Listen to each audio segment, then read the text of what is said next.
اسماعیل بن ابراہیم یعنی ابن الیہ نے ابو حیان سے، انہوں نے ابو زرعہ بن عمر بن جریر سے، اور انہوں نے حضرت ابو ہریرہ رضی اللہ عنہ سے روایت کی، کہا رسول اللہ صلی اللہ علیہ وسلم ایک دن لوگوں کے سامنے تشریف فرما تھے۔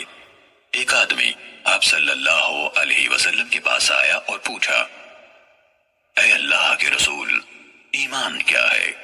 آپ نے فرمایا، تم اللہ تعالیٰ، اس کے فرشتوں، اس کی کتاب، قیامت کے روز اس سے ملاقات، اس کے سامنے حاضری اور اس کے رسولوں پر ایمان لاؤ، اور آخری بار زندہ ہو کر اٹھنے پر بھی ایمان لے آؤ۔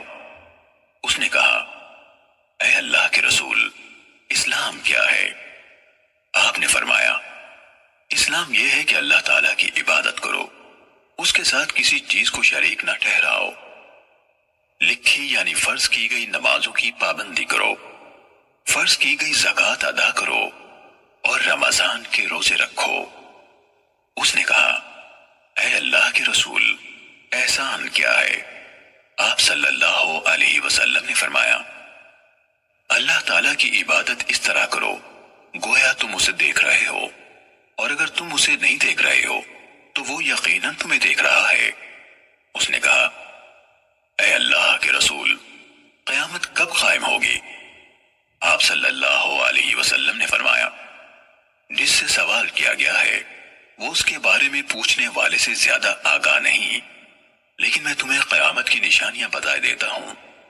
جب لونڈی اپنا مالک جنے گی تو یہ اس کی نشانیوں میں سے ہے، اور جب ننگے بدن اور ننگے پاؤں والے لوگوں کے سردار بن جائیں گے تو یہ اس کی نشانیوں میں سے ہے، اور جب بھیڑ بکریاں چرانے والے اونچی اونچی عمارتیں بنانے میں ایک دوسرے سے مقابلہ کریں گے تو یہ اس کی علامات میں سے ہے۔